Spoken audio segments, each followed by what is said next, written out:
Assalamualaikum warahmatullahi ta'ala wabarakatuh. Bismillahirrahmanirrahim. Alhamdulillahi rabbil alamin. Wassalatu wassalamu ala ashrafil anbiya'i wal mursalin Sayyidina Maulana Muhammad wa ala alihi wa sahbihi ajma'in. Allahumma salli ala Sayyidina Muhammadin tibbil qulubi wa dawaiha wa afiyatil abdan wa shifaiha wa nuril absari wa diyaiha wa ala alihi wa sahbihi wa sallim. Subhanaka la ilma lana illa ma 'allamtana innaka antal alimul hakim. Qala Allah Ta'ala fi kitabihil aziz بعد أعوذ بالله من الشيطان الرجيم بسم الله الرحمن الرحيم سبحان الذي أسرى بعبده ليلا من المسجد الحرام إلى المسجد الأقصى الذي باركنا حوله لنريه من آياتنا إنه هو السميع البصير. صدق الله العظيم. Surah Al-Isra ayat 1. Yang saya muliakan pengurusi majlis pada malam ini, pengurusi dan seluruh ahli jawatan kuasa Surau Baitul Ihsan Kampung Ampan Campurang ini, tuan-tuan dan puan-puan muslimin muslimat yang dirahmati Allah Subhanahu wa taala. Alhamdulillah, sebagai segala puji dan syukur kita rafa'kan kehadrat Allah Subhanahu wa taala dengan izin limpah kurnia Allah Subhanahu wa taala. Pada malam ni kita dapat berkumpul di rumah Allah Subhanahu wa taala ini untuk sama-sama mendengar ceramah Isra' dan Mi'raj.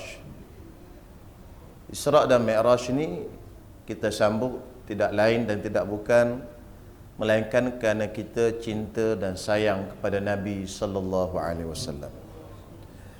Kerana Isra' dan Mi'raj ini dia berkait dengan Nabi sallallahu alaihi wasallam. Isra' iaitu berjalan malam. Mi'raj iaitu perjalanan Nabi sallallahu alaihi wasallam daripada Masjidil Aqsa merentasi langit yang 7 sampai ke Sidratul Muntaha, sampai ke Mustawa, sampai ke satu tempat yang tidak pernah dilalui dan tidak pernah dicapai oleh satu makhluk pun melainkan Nabi sallallahu alaihi wasallam. Tuan-tuan semua, mukjizat Isra' dan Mi'raj ini telah Allah Subhanahu wa taala rakamkan dalam Al-Quran. Dalam surah Al-Isra' yang saya bacakan tadi, tuan-tuan semua, Allah Subhanahu wa taala berfirman, Subhanalladzi asra bi'abdihi lailan minal masjidil harami ilal masjidil aqsa alladzi barakna hawlahu linuriyahu min ayatina innahu huwas samiul basir. Maha suci Allah Subhanahu wa taala yang memperjalankan hamba-Nya pada waktu malam yang sedikit dari Masjidil Haram di Makkah Al-Mukarramah ke Masjidil Aqsa di Baitul Maqdis di Palestin, yang mana kami berkati sekitarnya untuk kami memperlihatkan kepada Nabi sallallahu alaihi wasallam tanda-tanda kebesaran Allah Subhanahu wa taala, tanda-tanda kekuasaan Allah Subhanahu wa taala. Sesungguhnya Allah Subhanahu wa taala itu Maha mendengar lagi Maha melihat. Tuan-tuan semua, satu ayat yang pendek ini, tuan-tuan semua, Allah Subhanahu wa taala ceritakan kepada kita mukjizat Isra' dan Mi'raj yang berlaku pada Nabi sallallahu alaihi wasallam. Dikatakan berlakunya Isra' Mi'raj ini pada bulan Rajab. Pada bulan Rajab, pada tahun yang ke-10 daripada Nabi sallallahu alaihi wasallam dilantik menjadi nabi. Walaupun di sana ada berlaku khilaf. Ada ulama kata bukan bulan Rajab, ada ulama kata bulan yang lain. Dan tentang tarikhnya, kebanyakan ulama menyebutkan 27 hari bulan Rajab. Itu pun ada khilaf juga tuan-tuan semua. Tak apalah tuan-tuan semua.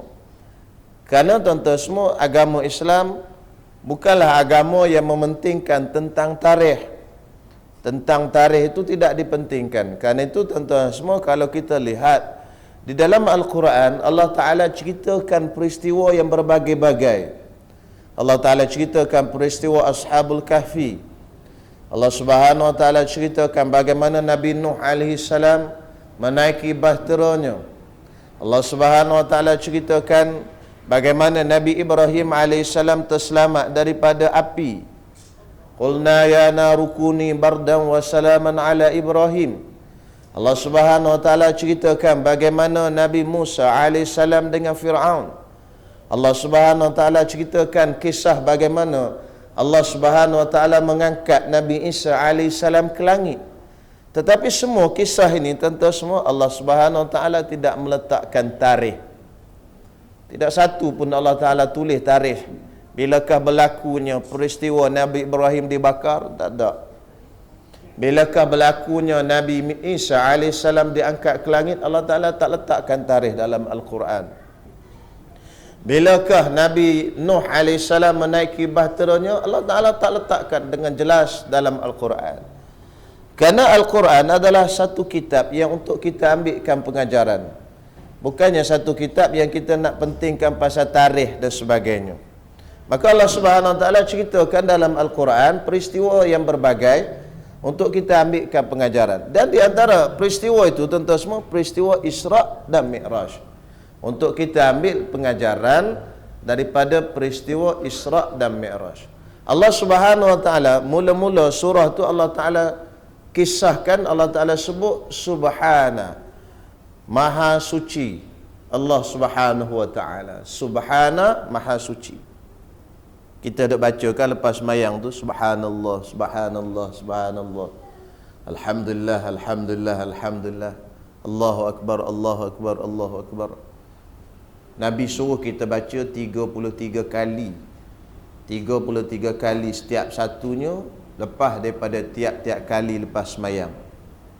Nabi kata siapa baca tasbih 33 kali, tahmid Alhamdulillah 33 kali, takbir Allahu Akbar tadi 33 kali, Allah Subhanahu Wa Ta'ala ampunkan dosa dia, wa in kanat misla zabadil bahri, walaupun dosa dia banyak macam buih di laut.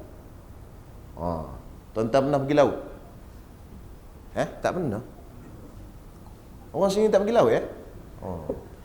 Kita pernah pergi laut. Kita tengok tuan-tuan semua, buih kan banyak di laut. Buih tu yang kita nampak tu di tepi lain tu banyak lagi buih tu. Di tepi sana pun banyak lagi buih. Yang kita duduk depan pantai tu dah banyak dah. Sebanyak yang di pantai buih itu tuan-tuan semua, Allah Ta'ala ampunkan dosa kalau kita baca Subhanallah, Alhamdulillah, Allah Akbar 33 kali lepas sembahyang. Jadi Subhanallah, Subhana itu maksud dia Maha Suci Allah. Allah Subhanahu Wa Ta'ala mulakan Subhana bila nak cerita kisah Isra' Mi'raj. Kenapa tuan-tuan semua? Kerana Isra' dan Mi'raj satu perkara yang luar biasa. Perkara yang tak pernah berlaku pada manusia biasa. Mana ada orang biasa naik ke langit? Mana ada orang yang biasa berjalan perjalanan daripada Mekah sampai ke Palestin dalam sekejap, yang mana orang waktu itu naik unta, berjalannya 2 bulan perjalanan. Sebulan pergi, sebulan balik. Jadi benda ni ajaib sungguh. Ajaib, pelik dan hairan benda ini tuan-tuan semua.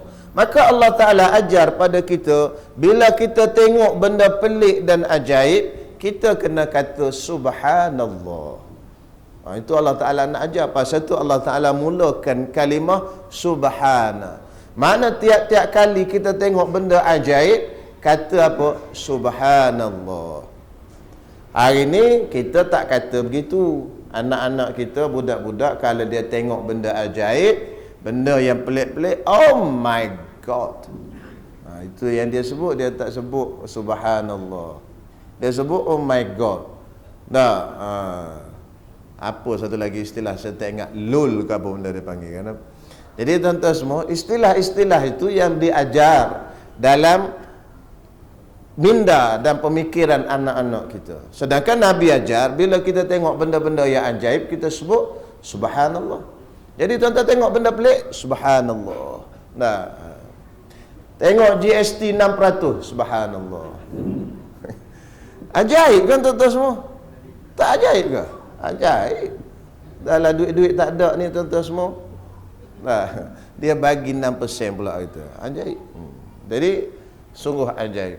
Apa-apa saja kita ternampak benda-benda ajaib, ajarkan menyebut subhanallah. Kita tengok buah tu besar. Biasa buah durian ni besar ni je. Tiba-tiba buah durian kita tahu tu besar sungguh. Sebesar kepala lori. Jadi kita pun subhanallah. Itu yang diajar oleh apa? Oleh Nabi SAW. Dan Allah Subhanahu Wa Taala mulakan subhanallazi, maha suci Allah Subhanahu Wa Taala. Kemudian Allah Subhanahu Wa Taala ceritakan ada dua tempat dalam ayat ni, Masjidil Aqsa dengan Masjidil Haram. Masjidil Haram satu, Masjidil Aqsa satu. Masjidil Haram adalah di Mekah, Masjidil Aqsa di Palestin. Dalam ayat ni dengan jelas Allah Ta'ala sebut Masjidil Haram dan Masjidil Aqsa, dua tempat yang Allah Ta'ala barakna haulahu, Allah Ta'ala berkati di sekelilingnya, terutama sekali di sekeliling Masjidil Haram dan di sekeliling Masjidil Aqsa. Tuan-tuan semua, di Mekah, kalau kita pergi Mekah, 2 rakaat kita semayang di sana bersamaan dengan 100,000. Pahalanya berganda-ganda. Kalau di Masjidil Nabawi sama dengan 1000 kali ganda. Kalau di Masjidil Aqsa kelebihan dia 500. Tu Allah Ta'ala gandakan.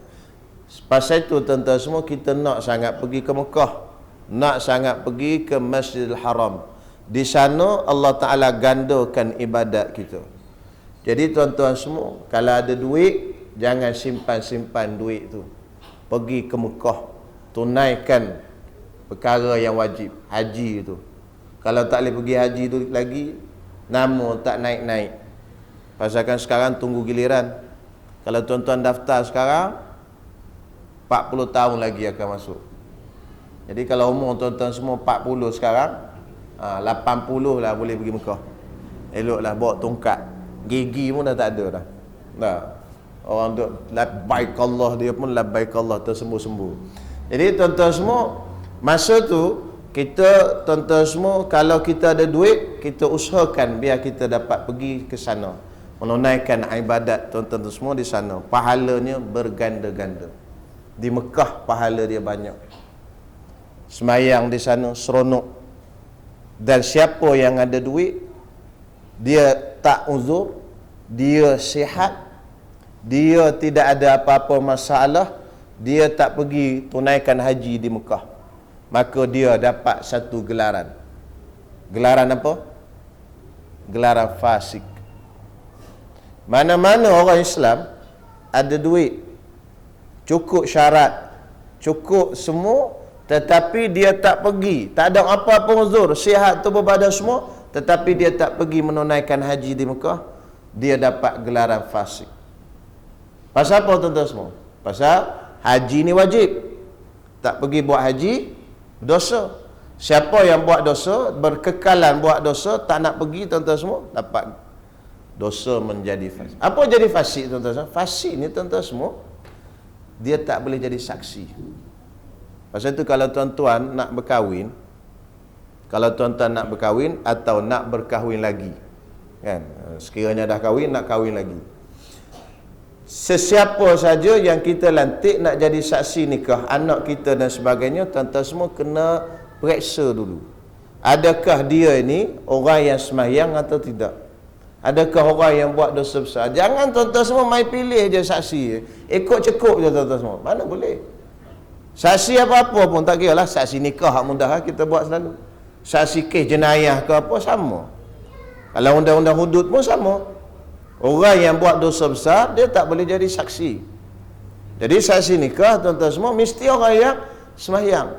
Jangan ambil orang yang tak semayang. Dia tinggalkan semayang, tak mengerjakan yang wajib, buat benda yang haram. Pasal orang yang fasik, dia tidak boleh menjadi saksi. Ingat ni tuan-tuan semua, banyak dalam masyarakat kita ni dia main cekup je. Kadang-kadang saksi yang pekak pun dia ambil juga. Dia tak dengar apa. Tu imam baru henjuk, sah kata dia. Member tu imam baru cakap akad pengantin laki-laki tak jawab lagi. Dia dah sah. Nanti dulu Pak Ji, nanti. Saya dengar kata dia, saya dengar. Padahal dia tak bawa dia mikrofon dia itu. Dia tuan-tuan semua mana tak boleh orang pekak jadi saksi. Dia tak dengar kalimah yang disebut tu. Kena tengok cukup syarat dia. Jadi saya nak sebut tuan-tuan semua, di Mekah Allah Ta'ala wujudkan, letakkan satu tempat nama dia Masjidil Haram. Kemudian di Palestin ada satu tempat nama dia Masjidil Aqsa. Dua tempat ni Allah Ta'ala sebut dua tempat yang diberkati. Tetapi tuan-tuan semua kita tinggal dan kita biarkan dan kita lupakan Masjidil Aqsa. Tuan-tuan semua, ramai orang tak peduli tentang Masjidil Aqsa. Ramai orang tak peduli tentang saudara-saudara kita di Palestin, di Gaza. Padahal tempat ini tuan-tuan semua tempat yang diberkati oleh Allah Subhanahu taala. Kita kena pertama berusaha supaya Masjidil Aqsa ni kembali kepada tangan orang Islam. Sebagaimana Sayyidina Umar bin Al-Khattab membebaskan Masjidil Aqsa daripada tangan orang kafir. Minta dia kembali balik kepada tangan orang Islam. Kita kena berusaha dan kita kena sentiasa berdoa pada Allah Subhanahu taala biar Masjidil Aqsa ni kembali pada tangan kita. Sekarang ni tuan-tuan semua kita ada Masjidil Haram, kita ada Masjid Nabawi. Masjid hak kita yang orang Islam punya, Masjidil Aqsa bukan berada di tangan kita sekarang. Pasal itu kena doa semua tuan-tuan semua. Kita tak boleh nak buat ibadat di sana. Di Masjidil Nabawi boleh, di Masjidil Haram boleh, tapi di Masjidil Aqsa tak boleh. Pasal bukan di bawah kekuasaan kita. Jadi sesiapa yang tak ambil peduli tentang tempat suci ni tempat suci agama Islam ni, maka dia tuan-tuan semua ada masalah dalam jiwa dia. Siapa yang tak peduli tentang saudara-saudara Islam yang seagama dengan dia, tuan-tuan semua ada masalah dalam jiwa dia. Dia tak peduli orang yang di Palestin, di Gaza tu apa masalah, tuan-tuan semua ini ada masalah dengan hati dia. Padahal Nabi SAW sebut la yu'minu ahadukum hatta yuhibba li akhihi ma yuhibbu li nafsihi. Tidak beriman salah seorang daripada kamu sehingga kamu mencintai saudara kamu sebagaimana kamu cintai diri kamu sendiri. Kita kena sayang diri kita sendiri sama macam kita sayang. Kita kena sayang orang di sana sama macam kita sayang diri kita sendiri. Ini masalah tuan-tuan semua. Kita orang Islam ni kita tak sayang sesama saudara Islam. Kita tak peduli sesama saudara Islam. Tengok hari ni tuan-tuan semua. Di masa kita kecil dulu-dulu, kita belajar di sekolah rendah. Kalau orang accident, kita kena buat apa? Tuan-tuan ingat tak masa tahun 80-an belajar di sekolah rendah? Accident, berhenti, ambil, bawa masuk dalam kereta, hantar ke hospital. Itu kita belajar di sekolah zaman kecil-kecil dulu tuan-tuan semua. Sekarang kalau accident apa orang buat? Kalau tengok orang accident, tuan-tuan, orang buat apa sekarang? Orang tangkap gambar tuan-tuan semua. Upload kat Facebook. Dia tak adalah nak usul orang tu pergi hantar ke hospital. Dia sayang ke kereta dia lebih lagi daripada sayang kepada diri manusia, saudara, seagama tuan-tuan semua. Masuk kereta kotor pula. Padahal kita zaman tahun, saya ingat lagi tahun 80-an, sekolah rendah tuan-tuan semua, diajar supaya bila kita accident, tengok accident, kita berhenti dan tolong orang tu. Kalau ada orang nak beranak ke apa, tolong hantar ke hospital. Sekarang tuan-tuan semua, jiran sebelah meraung nak beranak tuan-tuan semua. Kalau suami dia tak ada, kereta tak ada tuan-tuan semua, tak ada orang nak bantu. Ada accident tepi jalan tuan-tuan semua, orang dah sibuk ambil gambar, orang tak sibuk nak bantu. Ini masalah juga ni benda ni tuan-tuan ni. Telefon ni, semua ada, orang gadget ni semua orang ada tuan-tuan semua. Kadang-kadang tuan-tuan semua tak ada apa-apa. Bangun pagi, Mandi wajib pun tak lagi. Dah godek gadget dah. Sap. Dah buka Facebook, buka WhatsApp, berasap, Telegram dan sebagainya. Tak ada buat apa lagi. Doa pun tak baca apa. Subuh pun tak sembahyang lagi. Buka ni dulu. Quran pun belum buka lagi. Buka ni dulu. Tuan-tuan semua, ini fitnah akhir zaman ni. Kena ingat ni. Ini bukan salah guna benda ni. Tapi kena ada disiplin. Kalau tak ada disiplin, duduk 3 jam depan benda ni, tak rasa apa. Zap. Tuan-tuan semua. Bagi yang ada lah. Kalau yang tak ada, mungkin akan datang dia ada. Jadi kalau akan datang tu, saya bagi amaran terus. Pasal tuan-tuan semua, benda ni tak kira tua muda, tuan-tuan semua. Facebook ni sekarang tak kira tua muda. Nenek saya kat kampung pun ada Facebook.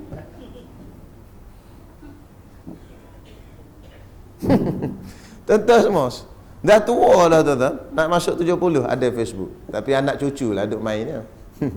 Kan? Tapi atas nama dia lah. Jadi tuan-tuan semua, benda ni tak kira muda tua, dia terpengaruh.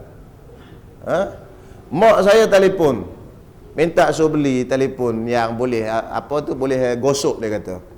Telefon boleh gosok. Telefon apa kata boleh gosok? Tu lah orang duk gosok-gosok tu. Aku tu pegang yang tekan-tekan lagi. Orang semua dah pakai kat kampung ni yang gosok-gosok belaka, dia kata. Tuan-tuan boleh main. Mak saya tu. Tapi dah kenangkan mak, belilah kan. Apa dia gosok tak tahulah kan. Ikut dia lah. Dia duduk seorang kat kampung dengan nenek saya, duduk di kampung. Jadi tuan-tuan semua, jadi masalah jugalah tuan-tuan semua. Benda ni kalau tidak digunakan dengan baik, tak digunakan dengan betul. Jadi bila kita tengok orang yang susah, kita tak bantu. Itu salah. Jadi kita kena ingat, Masjidil Aqsa ni adalah hak orang Islam. Dan kita kena berusaha biarlah dia kembali kepada orang Islam. Yang keduanya tuan-tuan semua, kita kena berdoa. Sentiasa berdoa supaya Allah Subhanahu Wa Taala naikkan agama Islam ni, menangkan Islam. Tuan-tuan semua. Tentera-tentera Hamas di sana, Brigade Al-Qassam di sana, tuan-tuan semua berjuang. Bermati-matian tuan-tuan semua. Kita di sini dia tak nak apa. Kawan-kawan kita pergi di sana, dia kata tak ada apa. Kami perlukan doa je. Dah, bantuan apa, alhamdulillah dia kata ada. Tapi yang paling penting sekali doa. Pasal apa tuan-tuan semua? Ad-du'a'u silahul mu'min. Doa itu adalah senjata orang mukmin. Dan kita bantulah tuan-tuan semua, cubalah boikot barang-barang orang Yahudi tu. Kerana tuan-tuan semua, barang-barang Yahudi, setiap kali kita beli barang dia, kita menyumbang kepada Yahudi. Bukanlah nak boikot semua, benda yang boleh boikot. Yang tak boleh tuan-tuan semua, terpaksa kita guna, nak buat macam mana? Contohnya Intel Inside tu barang Yahudi juga, tapi kita terpaksa guna pasal komputer. Kan? McDonald tak apa tuan-tuan semua. Saya tak jumpa lagi seorang lelaki kematian di hospital HKL kerana 10 hari tidak makan McDonald. Komponen makan McDonald mati di HKL. Tak jumpa lagi. Ataupun benda-benda lain lah tuan-tuan semua, barang-barang lain yang boleh kita tinggal boikot.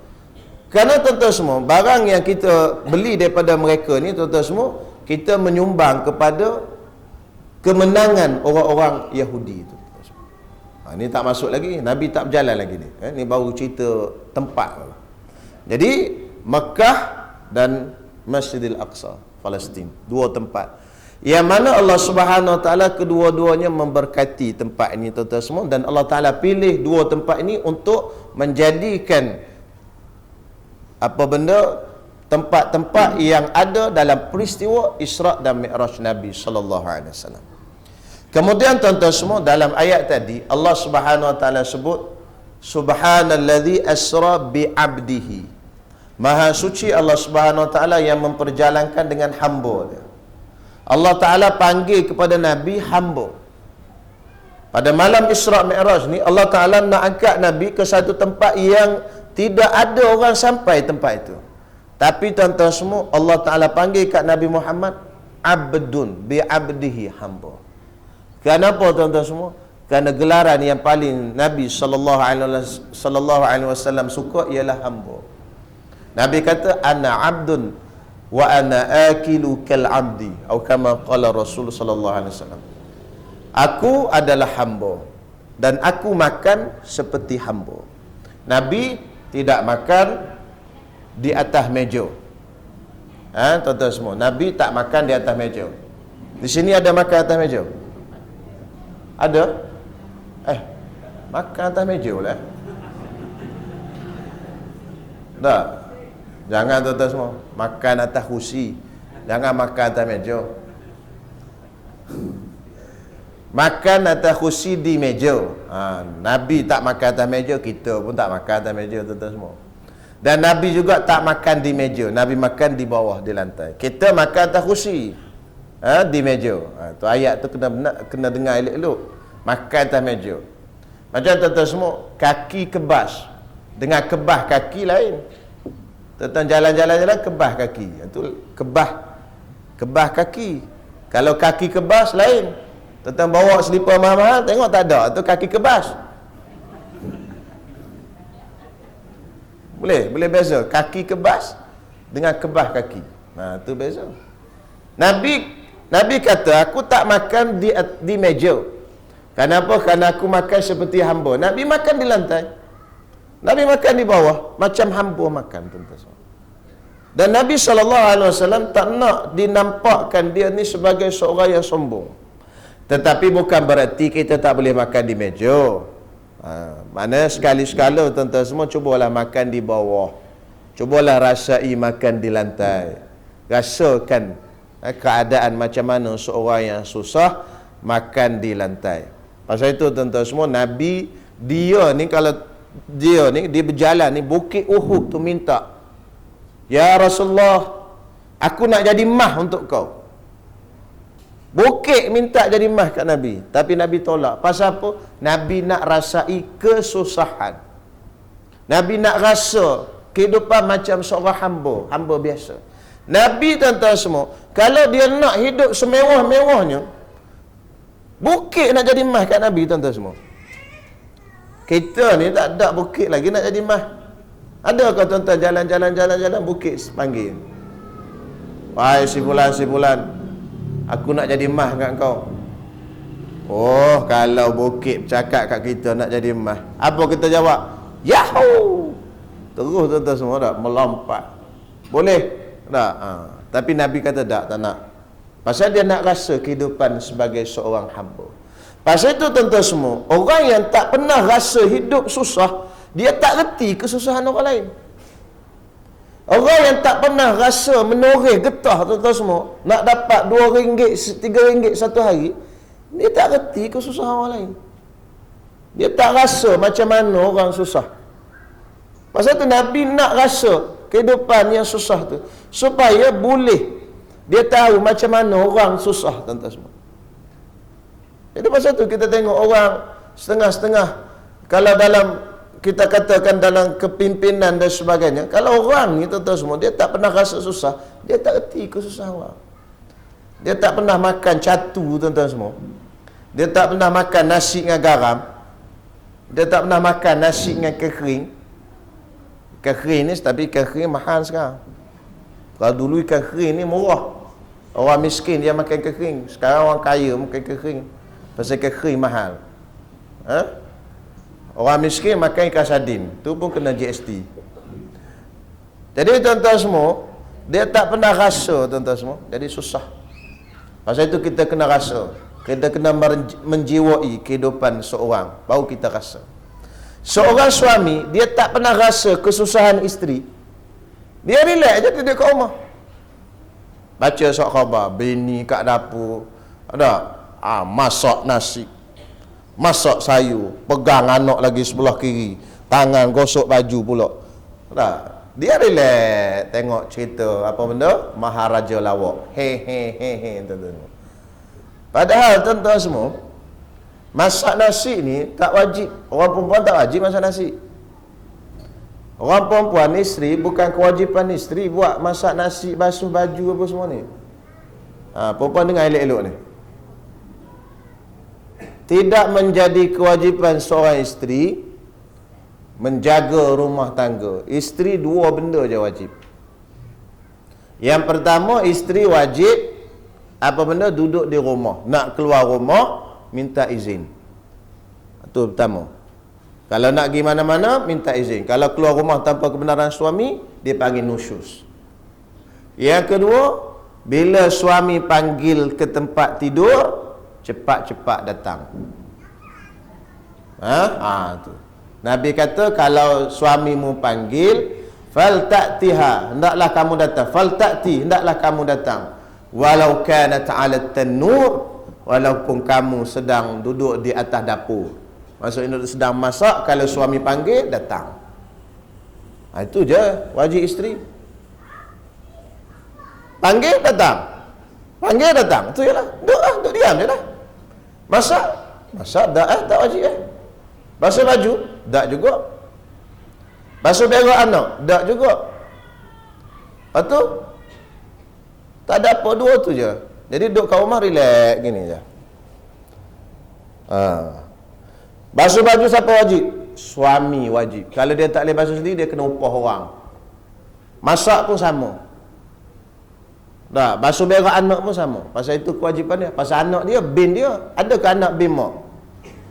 Ada anak bin mak? Tak ada. Bin bapak semua kan? Melainkan Nabi Isa. Pasal dia tak ada bapak. Semua bin bapak belaka. Nabi Isa. Tetapi tuan-tuan semua, orang perempuan ni, dia sifat dia penyayang. Sifat dia lemah lembut.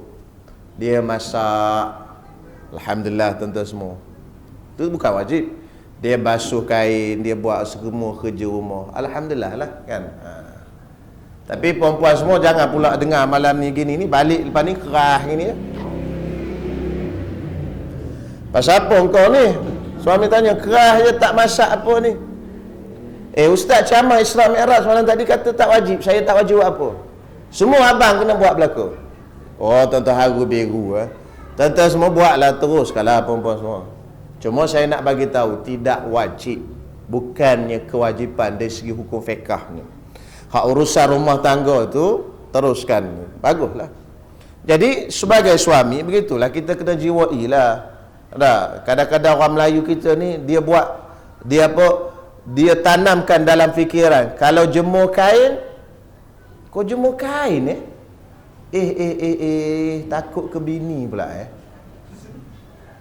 Semalam ada orang hantar gambar WhatsApp kat saya. Gambar logo parang tu. Parang, logo berparang, lepas tu ada seorang perempuan tu kat tengah, lepas tu dia tulis bawah GTB, Geng Takut Bini. Kan, dia tulis itu, GTB, Geng Takut Bini. Jadi bagi dia, kalau jemur kain tu takut bini. Kalau basuh berak anak tu takut ke bini. Kalau masak tu takut ke bini. Ini salah tuan-tuan semua. Nabi sendiri buat kerja dalam rumah. Nabi sendiri tolong isteri dalam rumah, tuan-tuan semua. Apa pula takut ke bini? Tetapi janganlah mengambil kesempatan. Baik, kena menjiwai. Jadi Nabi dipanggil Abdun pada satu ketika yang mana tuan-tuan semua, yang mana Allah Ta'ala nak angkat Nabi ke satu darjat yang tinggi, dipanggil Abdun. Dan gelaran yang paling Nabi SAW suka ialah orang panggil Nabi Abdun. Itu. Kemudian daripada Masjidil Aqsa bermulalah perjalanan Nabi SAW naik ke langit untuk Isra dan Mi'raj. Isra tadi jalan malam, Mi'raj naik ke langit. Dan sebagaimana yang kita maklum tuan-tuan semua, Isra Mi'raj ni antara perkara yang paling penting sekali ialah Nabi SAW menerima ibadat sembahyang. Tuan-tuan semua, sembahyang ini perkara yang pokok, yang paling penting sekali. Janganlah tuan-tuan semua kita mengabaikan sembahyang. Allah Ta'ala suruh kita jaga dan suruh anak kita sembahyang sejak daripada umur 7 tahun lagi. Tetapi hari ini tuan-tuan semua, fikiran kita telah dijajah oleh orang kafir, oleh orang Yahudi. Kita kejutkan anak kita yang umur 7 tahun, yang umur 8 tahun, pagi-pagi pukul 6 dah kejut untuk pergi sekolah. Untuk pergi sekolah kita kejut anak kita tuan-tuan semua. Kalau tak bangun kita simbah air, kita rotan, kita piak dengan hanger dan sebagainya. Tetapi tak ada orang kejutkan anak dia untuk Bukan tak ada. Tak ramai orang yang kejutkan anak dia untuk bangun sembahyang subuh. Maknanya pergi sekolah dengan sembahyang subuh, besar pergi sekolah lagi. Memang penting, pergi sekolah penting.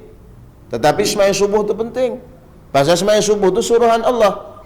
Kalau siapa tak pergi sekolah, tuan-tuan semua, dia sembahyang subuh tapi dia tak pergi sekolah, Allah Subhanahu Wa Taala tidak akan tanya dia akhirat besok-besok, kenapa kau tak pergi sekolah?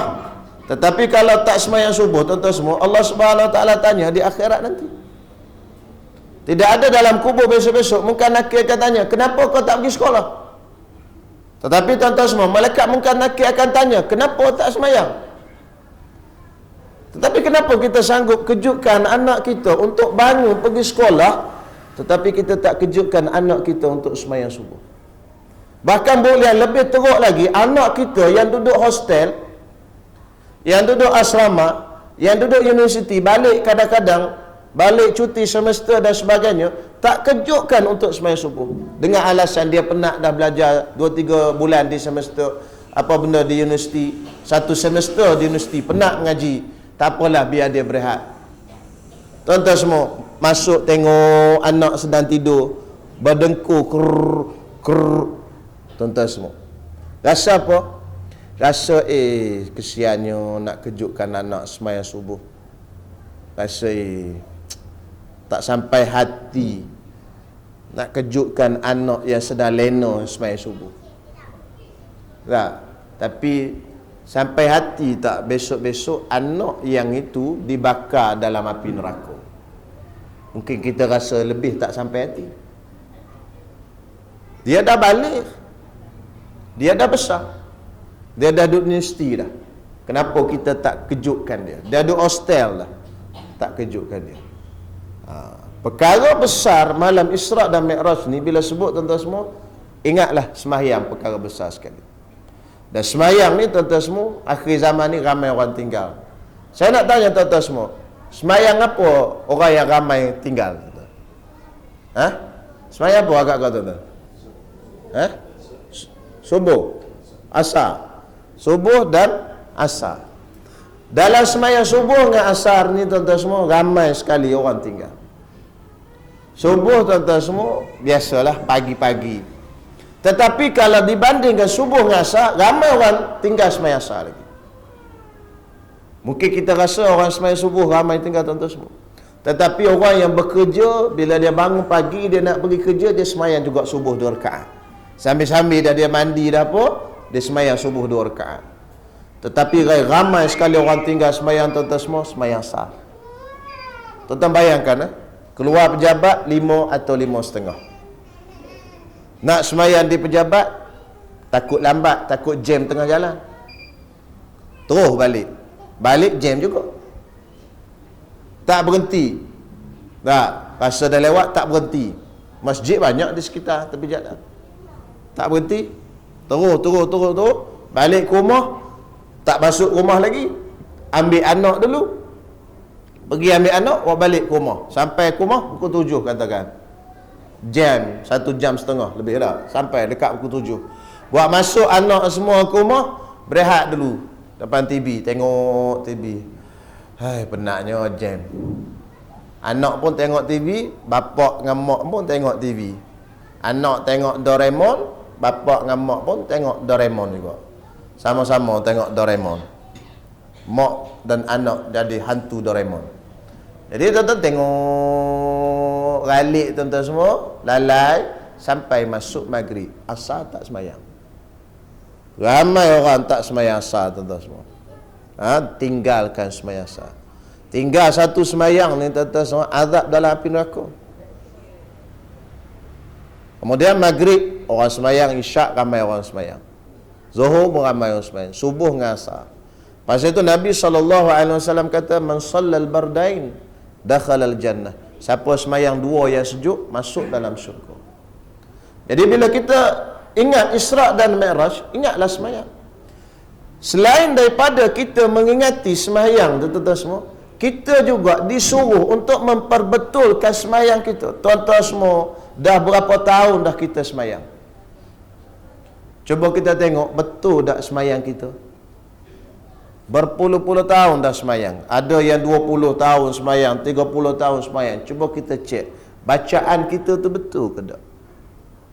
Tuan-tuan semua tak boleh kita rasa. Aku rasa betul kok. Kita pun baca Bismillahirrahmanirrahim. Sedap jugalah baca aku. Tuan-tuan semua, memang kalau kita baca kita rasa sedap. Pasal mulut kita ni dia duduk dekat dengan telinga. Telinga dengan mulut tuan-tuan semua, dia memang kamcing. Dia kamcing sungguh. Bismillahirrahmanirrahim. Macam Imam Sudais aku baca. Padahal dengar macam apa tak tahu bunyi. Kok-kek kan. Tapi kita perasan bunyi macam Imam Sudais, Imam Masjidil Haram. Pasal tu bacaan kita kena pergi baca depan orang. Ustaz, tuan ataupun tu imam ke apa, tolong dengarkan bacaan Fatihah saya ni. Agak betul ke tak betul? Saya rasa macam betul dah. Kita baca depan dia, baru kita tahu betul atau tak betul. Saya dulu gitu, kita duk rasa betul dah. Pergi bismillah, salah. Baru bis dah salah dah tuan-tuan. Kan? Ustaz saya dulu. Lepas tu bis tu je lah 2 hari tuan-tuan, bis je. Kita rasa aku dah betul kok. Kemudian dalam semayang pula ada perkara-perkara lain lagi. Wuduk kita pula, adakah kita betulkan wuduk? Dah berapa lama dah ambil wuduk tuan-tuan semua? Agak-agak betul tak wuduk?